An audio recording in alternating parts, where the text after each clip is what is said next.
silang helmet. Kasi nga, probinsya to. Hindi pa to HUC. Kaya hindi pa siya masyadong kahigpitan, hindi kagaya ng ibang ano. Huwag naman sana siya bigyan ng patas habang dumadaan ako, diba? Chicken!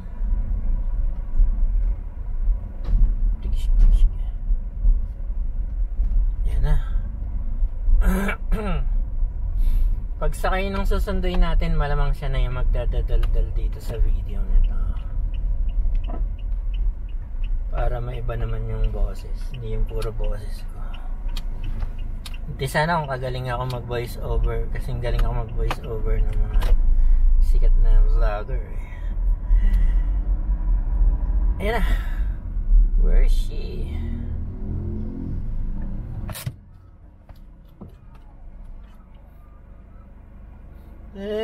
Ding.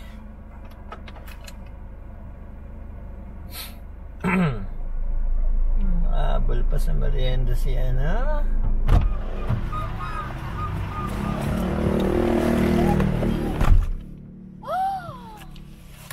Oh, yan. Since nandito ka na, ikaw naman ang taga-voice over ng video natin. Oh!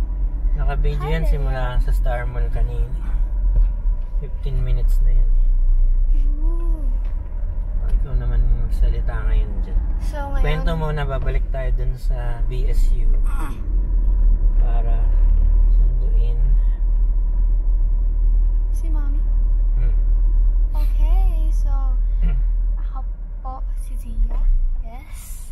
And nagaling ako sa school dahil mayroon akong training sa feature writing and babalik kami papuntang BSU para sunduin ang aming our dearest mother. Hey. So, yan. Ganito itsura ko. Hey mami, okay naman yung sisend yan tapos itatranslate niya sa, sa Japanese. Wow. I see. Yung voice over. Yay. And, yes. Malapit na. Balik na natin dun sa kalsada. Of course. Ganun lang yung pag hinarap mo dun, 3 pindot. Pag hinarap mo sa'yo, 3 pindot. Oh. And, yes. Ganito ang kalsada. Ay, bakit nagkaganyan? Dapat siya dun sa yan. There. Ako pala ang first rank sa journalism feature. Ano ibig sabihin nun?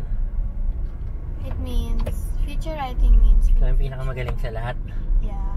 Kaya first Hindi sa rank. lahat. Kasi sa feature writing lang naman ang mention ko. Pinakamagaling sa feature writing.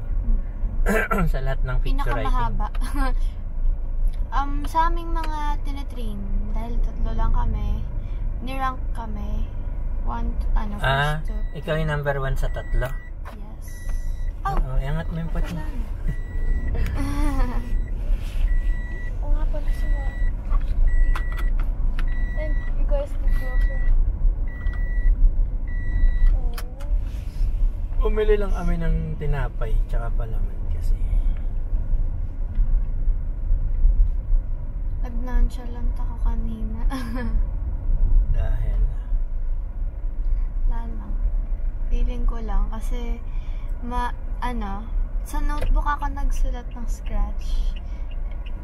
Sa notebook compared sa one whole, medyo malaking difference. So, habang nagsusulat ako kanina, sabi ko hindi konti pa yan.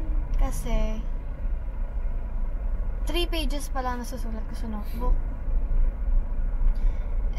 Tas yun, nagsulat na ako sa one whole. Sabi ko, hala, sobrang para siyang isang buong one whole, tas kalahati sa likod. And di ko inakala yun. Tas nung nakita nung coach, yung coach namin, parang 1 by 1 niya nakita yung So, yung mga articles namin. So, una, nung tinignan niya yung kay Ate Kim, which is in 3rd place namin, napangiti si ma'am. So, yan. Yung tinignan niya naman yung pangalawa, si Athena, yung 2nd place namin. Parang, gano'n lang siya. Parang okay, the okay look. It's like, Sino yes, mo? very normal. Wala, baka kilala ng mga viewers Monica. natin mga sinasabi mo. Tapos yun naman, tapos nung tinignan niya artwork ko, tumingin siya sa likod, sabi, parang shock na expression. Ay, sabi ko, hala, hala, nangyari. Hindi ko alam kung natutuwa pa siya dahil... Mamaya na natin ituloy itong video kasi Yan. mag-aantay lang naman tayo ng lutong Deal. pagkain. We are